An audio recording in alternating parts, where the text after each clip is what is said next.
ta présence dans ma vie. Chante avec nous. Ta puissance, ta présence dans ma vie. Encore une fois. Ton amour,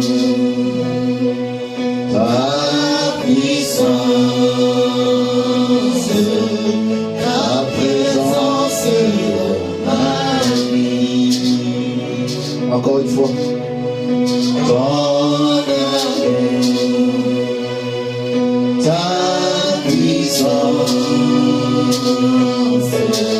ta présence dans ma vie. Oui, je veux t'adorer comme de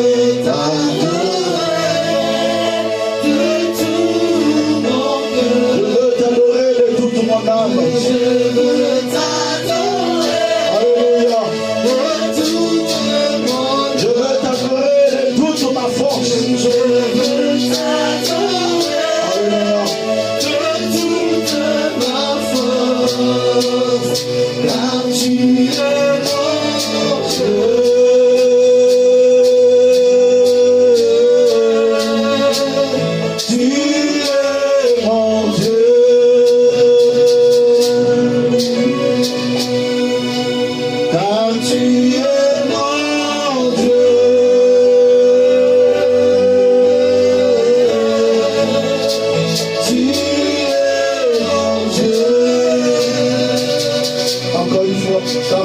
Dieu.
Que le Seigneur vous bénisse abondamment, que sa grâce vous soit pleinement multipliée. Amen.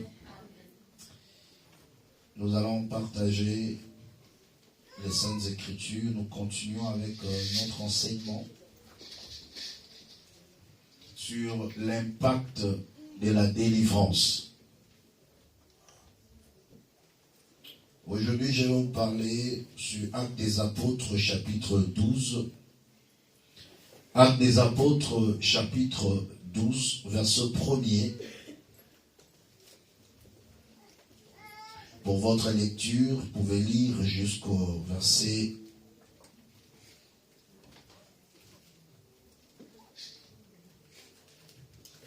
17. Actes des Apôtres, chapitre 12. L'impact de la délivrance dans la vie d'un chrétien.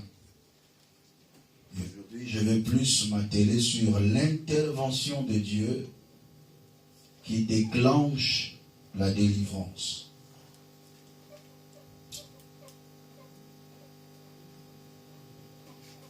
Vers le même temps, le roi Hérode s'est mis à maltraiter quelques membres de l'Église. Et il fit mourir par l'épée Jacques, frère de Jean. Voyant que cela était agréable aux Juifs, il fit encore arrêter Pierre. C'était pendant le jour de pain sans levain. Après l'avoir saisi et jeté en prison, il le mit sous la garde des 4 escouades des 4 soldats, chacune avec l'intention de le faire comparaître devant le peuple après la Pâque. Pierre donc était gardé dans la prison et l'Église ne cessait d'adresser pour lui des prières à Dieu. La nuit qui précéda le jour où Hérode allait le faire comparaître, Pierre, lié de 2 chaînes, dormait entre 2 soldats, et les sentinelles devant la porte gardaient la prison.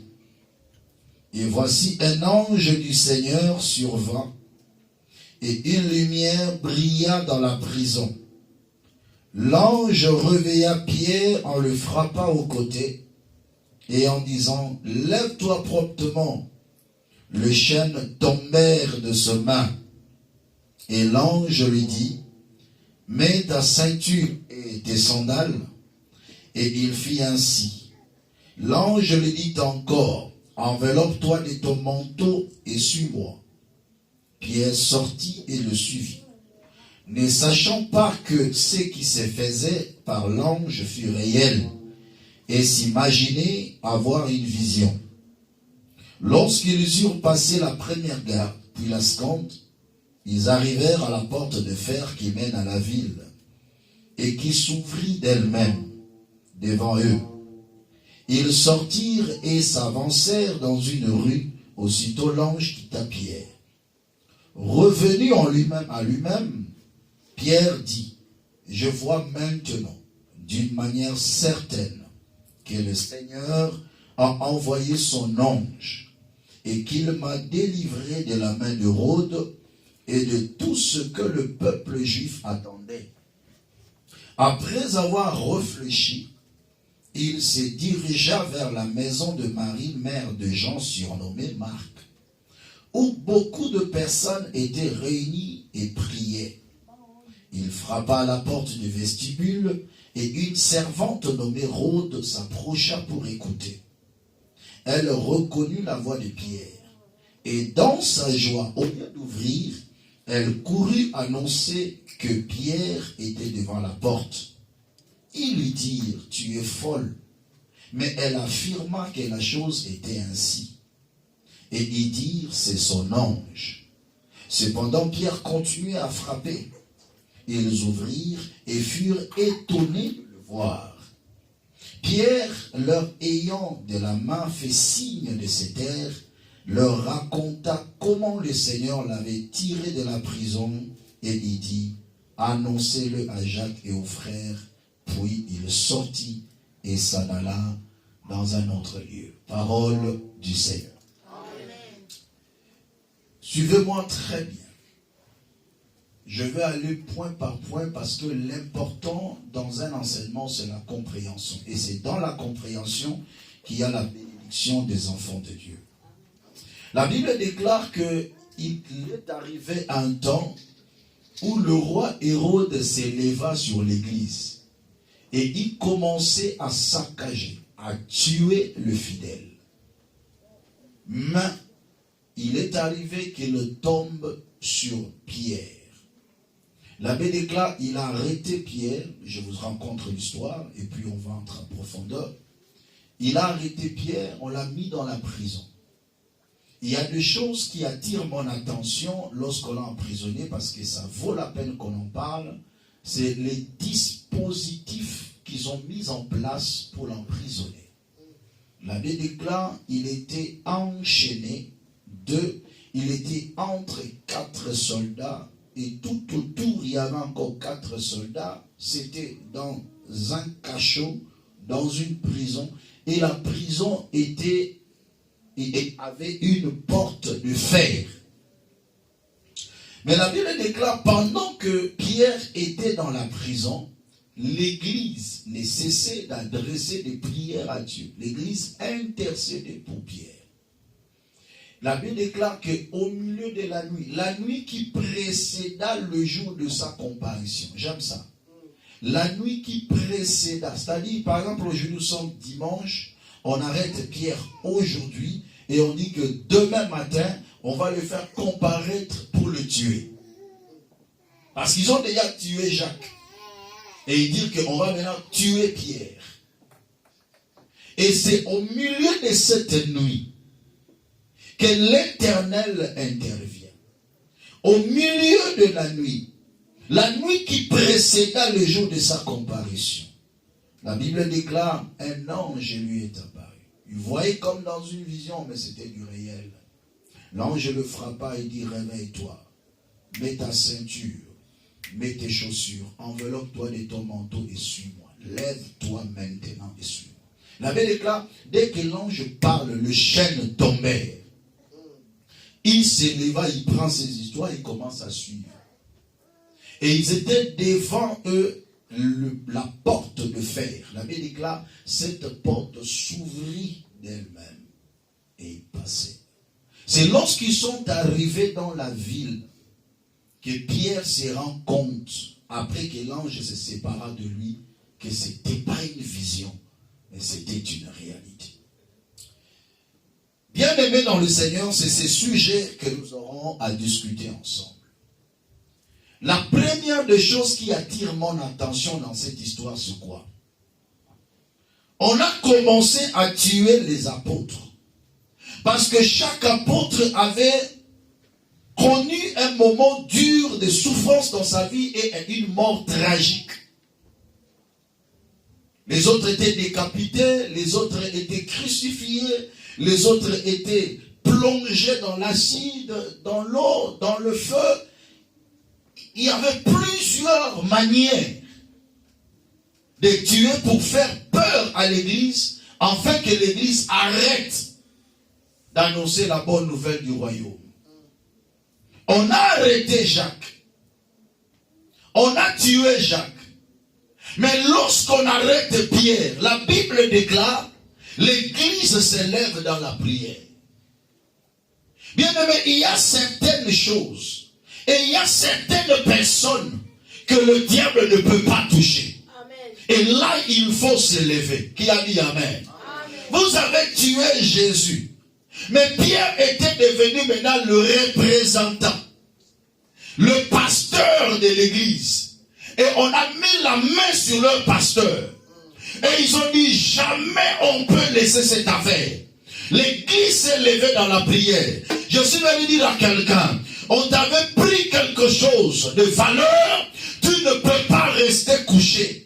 Tu ne peux pas rester dans le sommeil.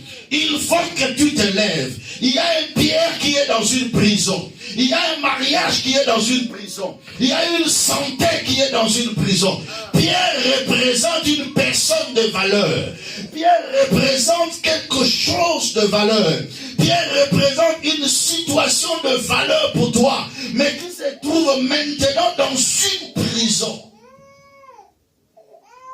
Il y a certaines personnes qu'on ne peut pas les laisser dans la prison. Il y a certaines choses qu'on ne peut pas laisser dans une prison. Il y a certaines situations qu'on ne peut pas laisser que le diable l'enchaîne. Mais il y a des moments comme ça, il faut se lever pour dire que non, on a tué Jacques, mais pas Pierre. On m'a pris ceci, mais ça je ne permettrai point. Y a-t-il quelqu'un aujourd'hui qui peut se lever afin de se battre pour sa santé? Y a-t-il quelqu'un qui peut se lever pour se battre pour son mari, pour se battre pour sa femme, pour se battre pour ses enfants? Il dit non, pas avec mon enfant. On a combattu telle chose, on a pris telle chose, mais pas ça. Vous savez que même la délivrance d'une personne commence par un esprit de révolution. Une personne qui est incapable de se révolutionner, ne sera pas capable de sortir dans une prison, ne sera pas capable d'expérimenter la vraie délivrance. Il y a certaines choses où il faut en être marre. Il faut dire que non, j'en ai marre de ces choses. Il y a certaines choses qu'on ne tolère pas. Il y a certaines situations, certaines réalités. On dit que non, c'est assez. Je ne veux pas ça. Vous avez tué Jacques, mais pas Pierre. Qu'est-ce qui se retrouve dans la prison actuellement? Dans le domaine de ta vie. Y a-t-il une pensée de la révolution qui monte dans ton cœur? Y a-t-il quelqu'un qui peut dire non, c'est assez? Vous savez, parfois la naïveté est une arme du diable pour empêcher beaucoup de gens de sortir et de jouir de leur liberté. Israël était naïf pendant qu'ils étaient encore en captivité en Égypte. L'Éternel avait dit qu'il devait faire 400 ans et sortir. Mais 410 ans, 420 ans, jusqu'à 430 ans. Tout simplement parce que parmi eux, il n'y avait personne qui pouvait se révolutionner de sa situation pour dire que non, on doit sortir. Jusqu'à ce qu'une personne se leva, il a vu un Égyptien en train de battre un Hébreu, il dit mais non, c'est pas possible. La révolution a monté dans son cœur, il se jeta sur l'Égyptien et le tua. Même du haut des cieux, Dieu approuve. Dieu dit Amen. Voici la personne que je cherchais. Y a-t-il aujourd'hui des hommes et des femmes qui peuvent dire non à leur situation? Y a-t-il aujourd'hui des hommes et des femmes qui peuvent dire non à leur maladie, non à leur pauvreté, non à leur situation? Vous avez tué Jacques, mais pas Pierre. Quand le diable, vous savez parfois le diable c'est un manipulateur. Il peut chercher un domaine de ta vie, le touche, il voit que tu dis rien. Toi pour toi tu approuves tout. Et sous prétexte parfois de la volonté de Dieu. J'aime dire aux enfants de Dieu, quoi qu'il nous ait appelés à apprécier la manière dont Dieu dispose les choses dans notre vie, mais nous devons toujours être vigilants parce qu'il y a certaines choses dans notre vie qui nécessitent l'exercice de notre autorité sur elles. Il y a des choses qu'on dit non, ça passe pas. Ma prière de cet après-midi, que l'Éternel t'inculque une pensée de la révolution, où tu peux dire non à une situation médiocre, où tu peux dire ça passe pas chez moi. Cette pensée-là de la révolution, c'est un principe déclencheur d'une délivrance. Ta délivrance va commencer le jour où tu seras capable de dire non à certaines situations. C'est là où ta délivrance va commencer. L'église se disait non. À cause de Pierre, nous devons nous lever. La Bible déclare, l'église ne cessait d'adresser des prières à Dieu en faveur de Pierre. Il y a certaines choses, tu ne pries pas pour ça. Mais cependant, le diable est emprisonné dans ce domaine-là. Tu dois t'élever dans la prière. Il n'y a aucun domaine dont tu vois que c'est suspect dans ta vie et que tu commences à l'observer comme ça. Non. Tu dois t'élever. Dis à ton frère, tu dois t'élever. Oh là là là là. Est-ce que tu peux dire ça à ton frère à côté de toi? Dis-lui que tu dois t'élever. Il faut savoir dire non. Si nous prions, bien aimés, c'est pour la liberté de quelque chose qui est plus importante dans nos vies. C'est pour libérer une personne importante. C'est pour libérer une situation importante.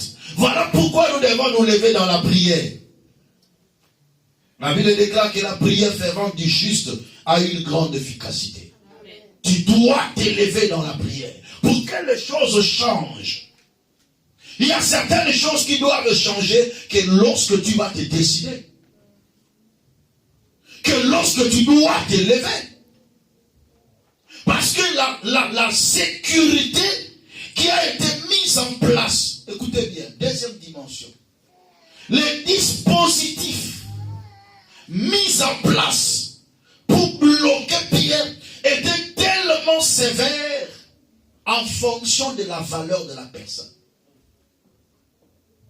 Laisse-moi te dire, le domaine de ta vie qui va changer ta destinée, le diable va s'atteler avec beaucoup de sérieux pour bloquer ce domaine-là. Si le diable reconnaît que c'est ta santé qui va bouleverser les choses dans ta vie, il va mettre tout son poids, son intelligence sur ta santé. Si c'est ton mariage, il va s'atteler sur ça. Chaque domaine qui nécessite un point de déclenchement de ton élévation sera le domaine où le diable va mettre plus de poids afin de bloquer. Le dispositif d'anti-délivrance, une dose de blocage sur Pierre, parce qu'on se dit, ce Pierre ici, il est dangereux. Une seule prédication de Pierre a commencé l'église. 3000 âmes sont converties. Donc, c'est une personne dangereuse. On doit mettre de l'intelligence sur cette personne. La Bible déclare qu'il était dans une prison. Dans la prison, il était comme dans un cachot. Dans ce cachot, il était enchaîné. Il y avait 16 soldats tout autour de lui, qui veillaient sur lui. Non, bien-aimé, le diable sait que s'il te laisse respirer, tu vas t'exploser. Ta vie va changer. Voilà pourquoi il met des dispositifs d'anti-délivrance. Mais je déclare, au nom puissant de Jésus, quel que soit le dispositif d'anti-délivrance, ta délivrance arrivera au nom de Jésus. Quelles que soient les armes que le diable peut utiliser, quel que soit le manœuvre que le diable peut utiliser, rien ne peut empêcher Dieu de déclencher ta délivrance. Amen. Beaucoup des enfants de Dieu pleurent. Pourquoi? Tout simplement parce que lorsqu'ils regardent ces dispositifs, ils se disent, c'est fini pour moi. Lorsqu'ils regardent combien leur vie est enchaînée, il regarde le niveau de la pauvreté, il regarde le niveau de blocage, il se dit, est-ce que je peux m'en sortir? C'est ce qui entraîne beaucoup de découragement dans la vie de plusieurs. Parce que vous avez les yeux fixés sur les dispositifs que le diable utilise pour bloquer ta vie. Vous avez les yeux fixés sur le chêne qui vous lie. Vous avez les yeux fixés sur les condamnations qui pèsent sur vous. Mais vous n'avez pas les yeux fixés sur le ciel. Alléluia. Où la Bible déclare que rien n'est impossible à Dieu. Le dispositif était tellement sévère que même parfois Pierre en lui-même pouvait dire, demain on va me tuer. Et il dormait. J'aimerais ouvrir une parenthèse là-dessus. Vous savez, chacun de nous est tellement spécial. Dis avec moi, je suis spécial. Comment? Encore une fois. Monte encore. Je ne t'écoute pas. Crie à haute voix. Je suis spécial. Vous savez, il y a deux catégories de personnes dans la vie. Voilà pourquoi je n'aime pas comparer ma vie avec d'autres personnes. Tout simplement pourquoi?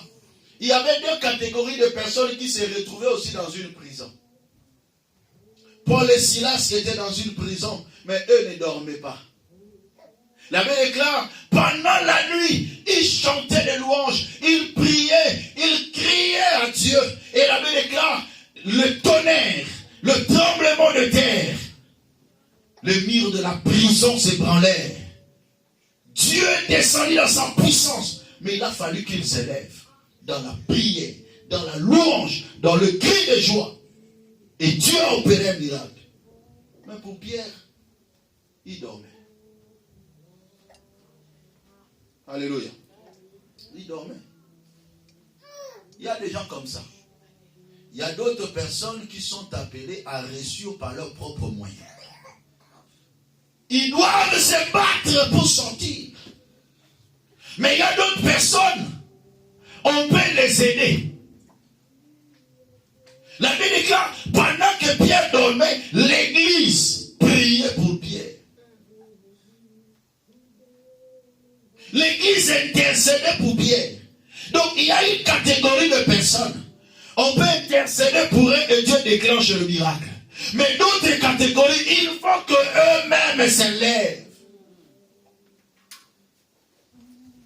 Mais je voudrais dire à un enfant de Dieu, n'attends pas que les gens prient pour toi.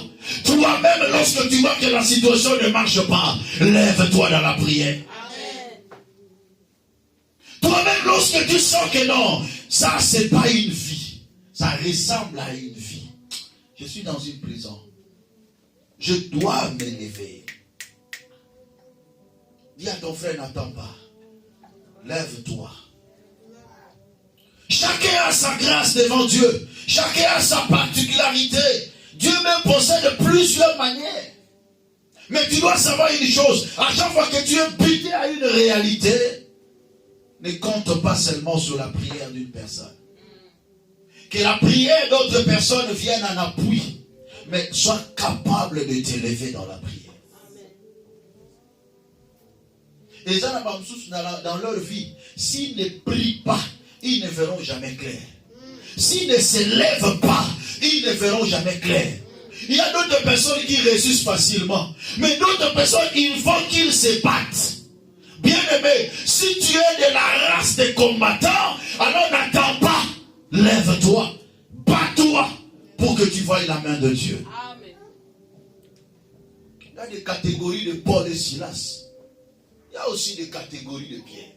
Parfois, toi, tu es dans la catégorie de Pierre et Silas, mais tu te comportes comme Pierre. Tu dors. Pasteur va prier pour moi. Mais qu'est-ce que tu attends? Parfois, tu es dans la catégorie de Paul et Silas. Tu dois t'élever. Que la prière de l'église soit pour toi un support de plus, un complément dans ce que tu as déjà construit. Lorsque je viens prier pour toi, il faut que je vienne sceller ce que tu as déjà commencé. Alléluia. Est-ce que je peux parler à quelqu'un? Il faut se lever, bien-aimé dans le Seigneur. N'attends pas. Et la prise de conscience. Dis en toi-même, ma situation nécessite que je m'élève en prière. Ma situation nécessite que les choses changent, que les choses doivent bouger. Je dois m'élever. Vous savez, le plus malheureux, c'est une personne où les choses ne marchent pas dans sa vie. Mais il est là, il est plaintif. En train de pleurer nuit et jour. Mais la situation ne bouge pas. Regarde les choses en face. On n'a pas le temps. On n'a pas le temps. Demain matin, Pierre va comparaître. On n'a pas le temps. L'église ne cesse de prier. Tu ne sais pas quand est-ce que la mort va frapper. Tu ne sais pas qu'est-ce que le diable est en train de préparer. Tu ne sais pas l'irréalisable que le diable prépare. N'attends pas que la situation soit plus pire. Lève-toi. N'attends pas que la circonstance s'amplifie davantage. Lève-toi. N'attends pas la mort d'homme. Lève-toi. La Bible déclare, dans la nuit qui précéda le jour de sa comparution, le ciel s'ouvre. Bien aimé, je vais dire à quelqu'un, est en train de prophétiser sur une personne. Le ciel précède toujours l'action de nos ennemis. La Bible déclare, même quand ils forment des complots, cela ne vient pas de Dieu. Laisse que le ciel précède l'action de tes ennemis. Ils ont pensé te détruire, mais ils viendront, ils ne te trouveront plus. Parce que le ciel a une rapidité de l'intervention. Je suis venu dire à une personne semblable à Mardoché, pendant qu'on est en train de préparer le plan pour le pendre, on a déjà préparé le lieu pour sa mort. Et Aman est en train de dire, demain matin, j'entrerai chez le roi. Et je dirai au roi de pendre cet homme. Dieu n'a pas attendu demain matin. La Bible déclare pendant la nuit, l'Éternel a visité le roi. Le roi n'avait plus sommeil. Il a regardé dans les annales et il a vu le bienfait de Mardochée. Avant que Aman entre, les choses ont changé. Je déclare au nom de Jésus que le ciel précède l'action de tes ennemis. Dans le nom puissant de Jésus, que Dieu précède tes ennemis. J'allais dire encore en d'autres termes, la rapidité de l'intervention de Dieu est plus mieux que la rapidité de nos ennemis. Ils croient qu'ils sont plus rapides. Ils croient qu'ils vont venir très tôt matin. Mais Dieu est venu la veille. Dieu est venu pendant la nuit. Ils ont préparé de te tuer le matin, mais pendant la nuit Dieu te délivre. Il est écrit, l'Éternel Dieu viendra au secours de son peuple. Le secours de l'homme n'est que vanité. Mais le secours que nous attendons, c'est le secours de Dieu. Avant qu'on puisse mettre la main sur toi, Dieu va te régulariser. Avant que la situation s'amplifie, Dieu va disposer un passage. Avant qu'on te bloque de toutes parts, Dieu va créer un chemin. Je le déclare au nom de Jésus. La nuit qui précéda, avant que les choses ne s'amplifient en termes de négativité, une intervention de Dieu est venue. Avant que le médecin ne concluse fatalement, que Dieu intervienne au nom de Jésus. Que Dieu intervienne pour ton cas. Avant que le diable ne dise que non, nous l'avons déjà eu. C'est fini pour lui. Sois béni, ma fille. Que Dieu intervienne miraculeusement dans ta vie au nom de Jésus. Ah non, je me disais un jour, il y a une soeur qui m'appela, il dit, pasteur, on doit m'opérer. J'ai dit non, on ne t'opère pas, il faut laisser ça. Donne la raison au médecin qui a Covid, on ne peut pas t'opérer. Qui a dit amen? Elle appelle le médecin parce qu'elle avait un problème de concevoir. Elle dit au médecin, je ne viendrai pas à cause de Covid, reporte ça. Mais avant qu'on puisse fixer une nouvelle date de l'intervention, elle a été surprise qu'elle avait déjà conçu. À cette époque, au moment que nous parlons, cette sœur a 2 enfants. Je déclare et je prophétise, avant que les choses ne s'aggravent, que l'Éternel intervienne. Avant que la situation ne se dégrade, que l'Éternel intervienne au nom de Jésus. Je suis venu dire à quelqu'un, même dans la dernière minute, il y a une intervention de Dieu. Même quand tu n'auras plus de souffle, il y aura une intervention de Dieu. Même quand tu n'auras plus de solution, tu es arrivé au bout, tu vas craquer. Non, une intervention de Dieu viendra. La seule chose que je te dis, ne te suicide pas. Il y a encore de l'espérance pour tous ceux qui vivent. L'Éternel va disposer un passage.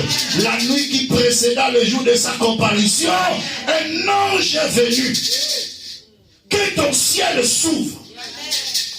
Je dis que ton ciel s'ouvre. Et que Dieu intervienne pour ta délivrance. La nuit qui précéda le jour de sa comparution. Vous savez, parfois Pierre se disait, bon, c'est fini, hein. Même Hérode lui-même pouvait dire, mais là où je l'ai mis, qui le délivrera? Lui-même pouvait dire, mais là où je suis, qui me délivrera? Misérable que je suis. Dans cette situation, dans cette conclusion, qui me délivrera? La nuit qui précéda le jour de sa comparution. Et dans cette nuit-là, que l'Éternel intervient. S'il n'est pas alpha, il ne s'est pas arrêté là. Il est aussi oméga. S'il n'a pas agi comme alpha, crois-moi bien, il agira comme oméga. S'il n'a pas agi au début, crois-moi bien, il agira à la fin. Avant que ton espoir s'envole totalement, l'Éternel interviendra. Avant que tes forces ne s'en finissent, l'Éternel Dieu interviendra. Avant qu'on puisse conclure. Vous savez, parfois, la vie est semblable à un juge qui fait la lecture. Vous savez, quand le juge est en train de dire le droit, il est là avec son marteau. Il est en train de prononcer la sentence. Avant que le juge ne tape son marteau sur la table pour dire que c'est fini, c'est que je dis reste ainsi. Personne ne peut l'enlever. Je déclare, avant que ce marteau ne tombe sur la table, ah non, que les avis changent. Je déclare que les avis changent. Je déclare que les choses changent. Même à la dernière minute, le juge va revenir sur sa parole et il va prononcer sa libération. Je le déclare au nom de Jésus. N'ayez pas peur pour ce qui a été déjà signé. Parce qu'un décret peut détruire notre décret. La même personne qui a signé une révocation peut signer encore l'embauche. La même personne qui a dit que c'est fini, lorsqu'il va faire un autre décret, il mettra cette phrase que j'aime. Ces ordonnances entrent en vigueur dans sa date de signature et abrogent toute disposition antérieure. Alléluia! Je déclare au nom de Jésus que la puissance de la parole de Dieu puisse abroger tout ce qui a été préparé antérieurement pour toi. Là, on a préparé la mort, que la vie entre au nom de Jésus. Là, on a préparé la pauvreté, que la richesse entre au nom de Jésus. Là, on a préparé la maladie, que la bonne santé entre au nom de Jésus. Je le déclare sur toi dans le nom de Jésus. Est-ce que quelqu'un peut acclamer très fort pour la gloire de Dieu? La nuit qui précéda le jour de sa comparution. On dit que c'est fini. On ne peut plus rien faire. Mais ce que j'aime, la Bible déclare, et l'Église ne cesse d'adresser des prières à Dieu. Ça, c'est ce que tu ne dois jamais abandonner. L'Église ne cesse. Même si tu dis que demain on va les tuer, je prierai toujours. Même si on dit on va te tuer demain, je prierai. Aussi longtemps qu'on ne m'a pas encore tué, je prierai.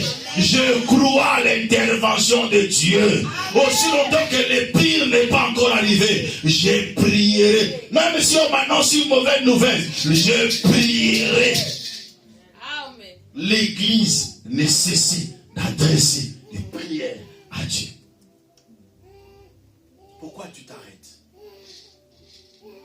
Pourquoi tu es fatigué? Qu'est-ce qui te dit que c'est fini? Qui t'a dit que c'est fini? Qui t'a dit que c'est fini? Mais pasteur, il est quelle heure là? Mais papa, il est 22h. Demain à 7h, tu commences à compter les heures. Il y a certaines personnes qui commencent à compter leurs jours.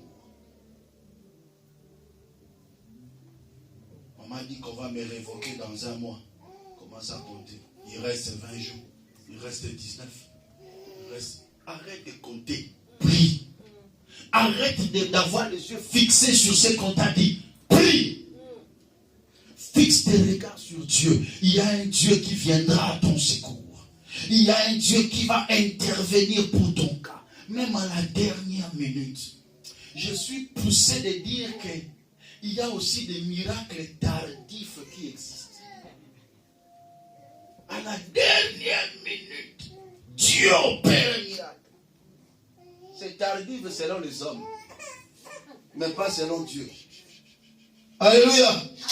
Dieu n'est pas en retard, mais vient en son temps.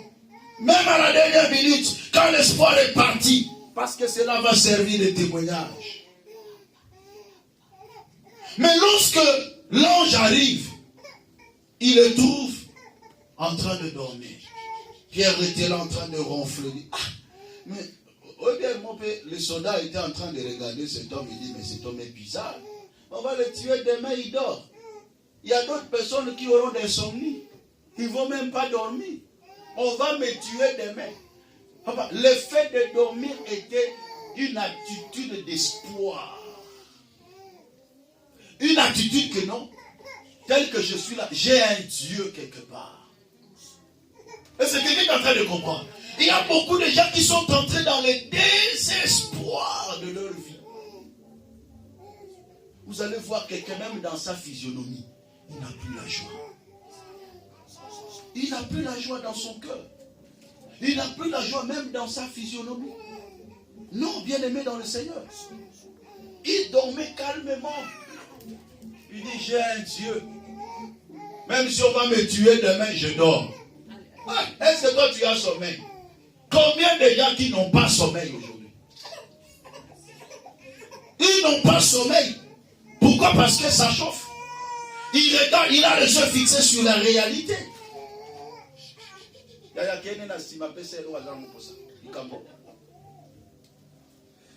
Alléluia. Même à la dernière minute, quelqu'un est là en train de pleurer. Il ne fait que pleurer, il ne fait que pleurer, il ne fait que se gémir. Pourquoi? Parce que il a les yeux fixés sur la réalité. Il a les yeux fixés sur ce qu'on a dit, ce qu'il ressent en lui-même. Il a les yeux fixés sur la réalité de tout le jour.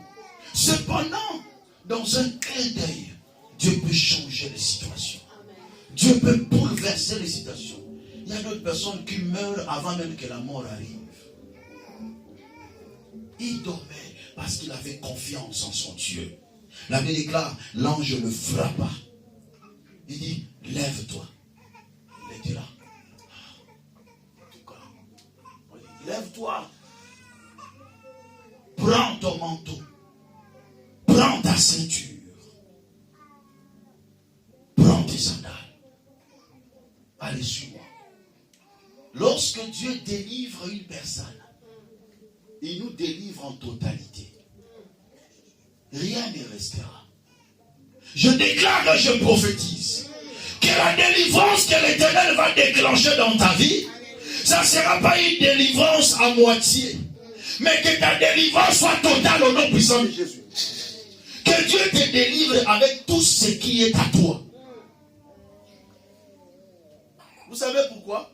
C'est même la définition du salut. Le salut, c'est la délivrance dans tout le domaine. Ce n'est pas dans un seul domaine. Quand Dieu délivre une personne, son objet ne reste pas. Le jour où Israël a voulu sortir de l'Égypte, la Bible déclare, Pharaon a dit, vous irez, vous les hommes, pour adorer votre Dieu. Vos femmes et vos enfants vont rester. Vous allez voir quelqu'un qui est délivré, mais son mariage n'est pas délivré. Parce que ses enfants et sa femme sont restés. Moïse se lève, il dit, non. Papa, nous ne sortirons pas nous-mêmes. Nous sortirons et nous, et nos femmes, et nos enfants. Après débat et délibération, il obtempère un peu. Il dit, bon, vous pouvez partir, vous, vos femmes et vos enfants, mais vos troupeaux vont rester.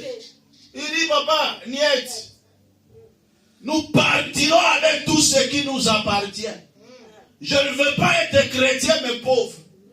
Je ne veux pas être chrétien mais malheureux. Nous irons avec nos troupeaux. Même pas un ongle va rester. Je déclare au nom de Jésus, tout ce qui est à toi sera délivré ensemble avec toi.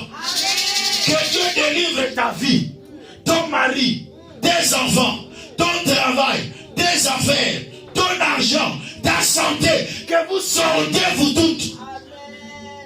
Que rien ne reste dans la prison. J'ai besoin d'aller adorer Dieu. Je dois aller adorer Dieu avec tout ce que j'ai. J'adore Dieu avec ma femme, j'adore Dieu avec mes enfants, j'adore Dieu avec mon mari, j'adore Dieu avec mes biens. J'adore Dieu avec ma santé. Je prie cet après-midi que l'Éternel te fasse grâce, te fasse sortir de la prison, mais pas seul, avec tout ce qui t'appartient. Il dit à Pierre, ne laisse rien ici. Prends tes sandales, mais prends ta ceinture. Et Pierre a voulu sortir. Tu as oublié ton manteau. On est en hiver là. Prends. Prends tout ce qui t'appartient et suis-moi. Rien ne restera. Aujourd'hui, dans ta prière, tu vas récupérer tout ce qui est à toi. Amen. Tu sortiras avec tout ce qui est à toi. Amen. Tout le droit possible que Dieu t'a donné, tu dois en jouir au nom de Jésus. Je refuse cette vie que j'ai une partie, une autre partie, je n'ai pas. Non, je refuse ça. Parce que vous savez, il y a certaines choses qu'on ne peut pas compter si c'est moitié. Je reprends. Il y a certaines choses dans la vie, dans la vie ici. Il y a certaines choses qu'on ne peut pas compter si ce n'est pas en entier. Quelque chose qui est en moitié, on ne peut pas compter. Moi, c'est sur la Zandam. Est-ce que c'est moi aussi?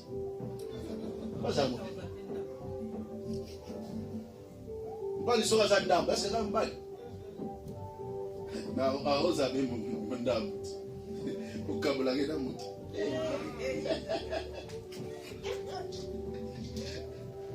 Alléluia.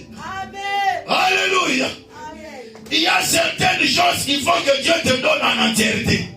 Alléluia. Que ça soit uniquement pour toi. Et il y a certaines choses que tu dois prendre en totalité. En entièreté et en totalité. Parce qu'il y a d'autres choses qu'on ne peut pas compter si ce n'est pas au maximum. Et quand Dieu commence une œuvre, il achève. Dieu n'est pas un Dieu des œuvres inachevées. Que le Dieu qui te donne la vie te donne la bonne santé.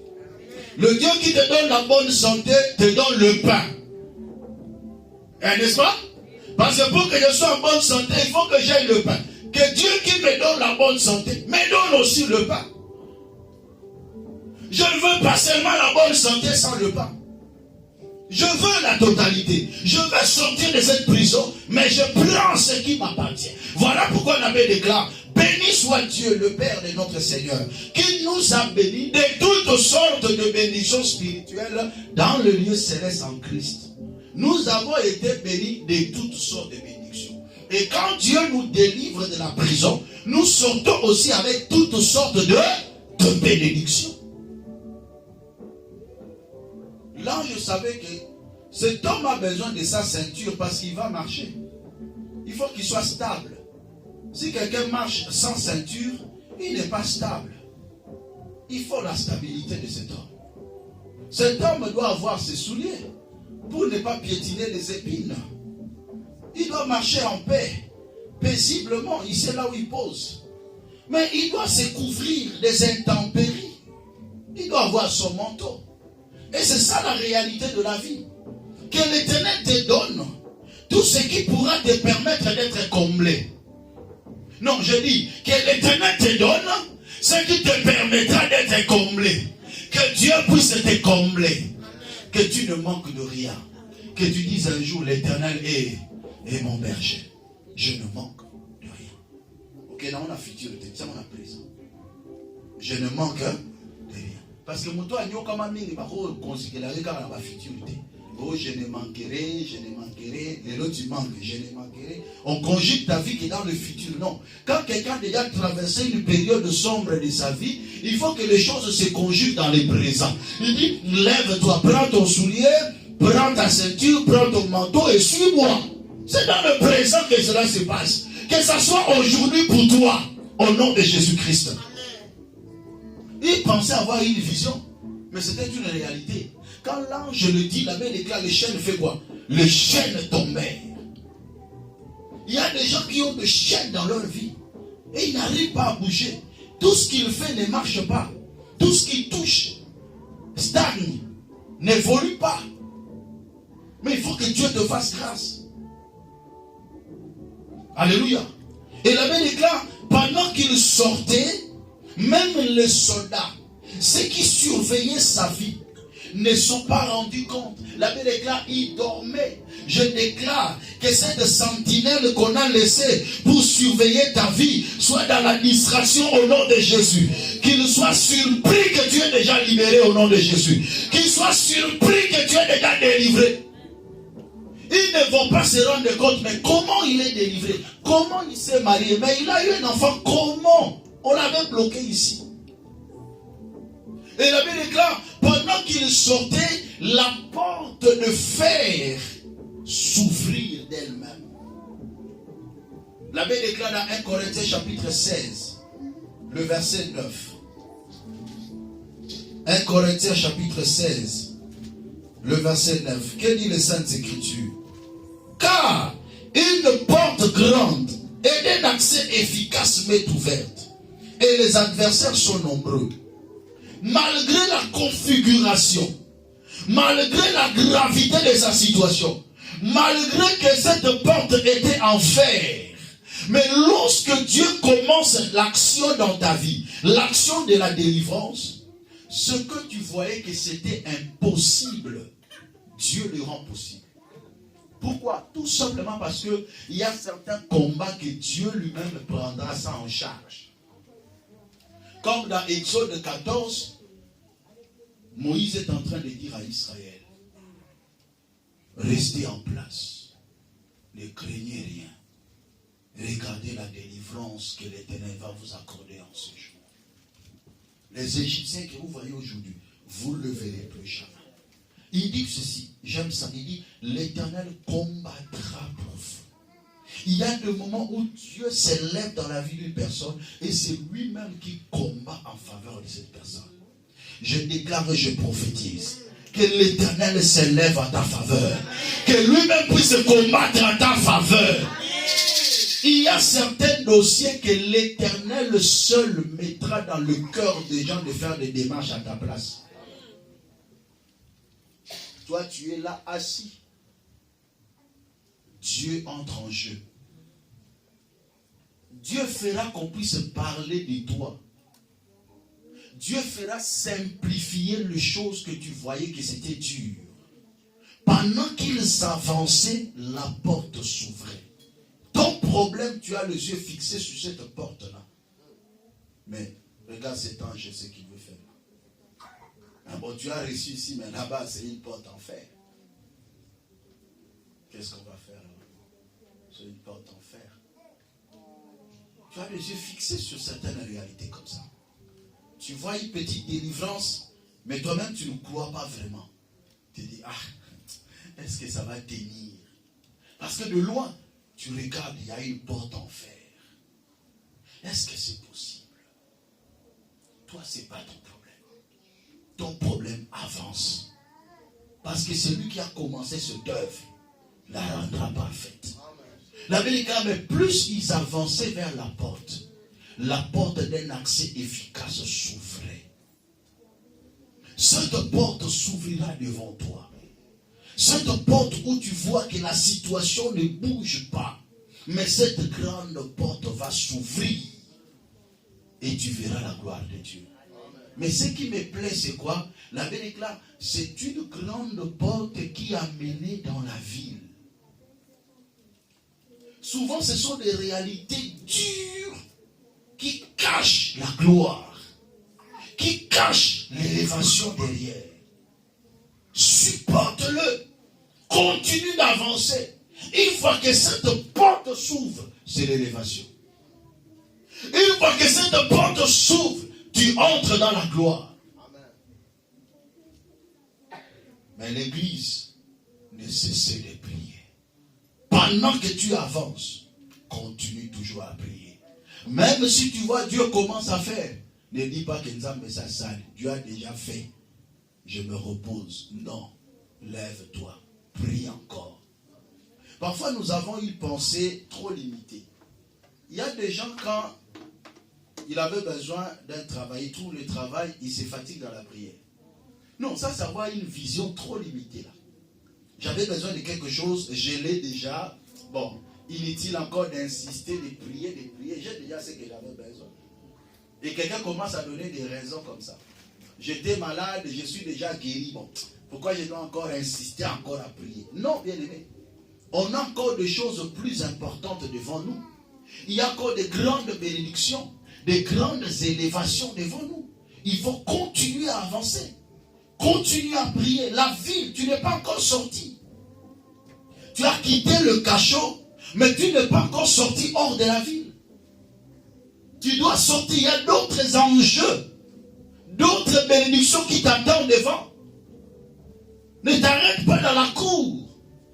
Il y a deux personnes, ils sortent de la prison, il est dans la cour, il commence déjà à sauter. Il oublie Dieu. Il y a deux catégories de personnes. Il y a ceux qui se découragent parce qu'ils ont vu la porte de fer. Et ceux qui, après avoir quitté le cachot, ils commencent déjà à se réjouir pendant qu'ils ne sont pas encore sortis. Il dit, l'ange, tu peux me laisser ici. Je vais me débrouiller. Mais il y a une porte de fer. Tu dois suivre l'ange. Continue à prier. Même si tu sors dans la ville. La Bible déclare, il est sorti dans la ville. Il voit le bonheur. Il voit maintenant la ville. Mais la Bible déclare, la première des choses qui vient dans sa tête, de rejoindre ceux qui prient. Pour rendre témoignage. Pour rendre action de grâce. Quand Dieu te bénit, quelle est la première pensée qui vient dans ton cœur? C'est ce qui fera que même ta délivrance soit maintenue. Aujourd'hui, on a parfois des vies qui s'effluent. Il y a la fluctuation de vie. C'est-à-dire que quelqu'un peut descendre, peut monter, il descend, il monte. Parce que lorsqu'il monte, il oublie Dieu. Quand il descend, il cherche la face de Dieu. Mais tu dois maintenir ton équilibre. Même si Dieu t'élève, tu maintiens l'équilibre. Quel que soit ce que Dieu te donnera, tu maintiens la présence de Dieu.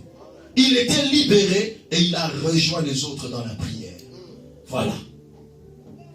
Que le Seigneur vous bénisse et que Dieu bénisse sa parole. Lèvons-nous, nous allons prier.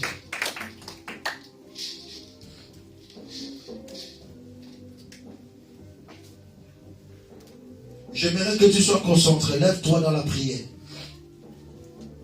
Celui qui est capable de prier peut changer beaucoup de choses.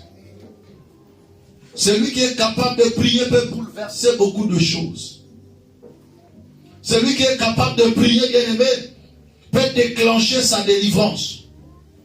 Sa libération est possible. Parce que tu es capable de prier.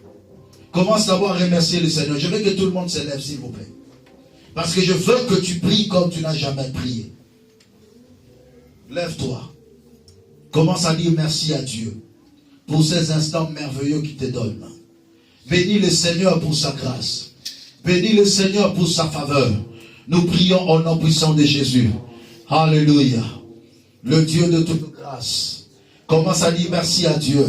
Ferme tes yeux, sois concentré et prie. Sois concentré et prie. Dis à Dieu merci pour sa parole. Seigneur, nous te disons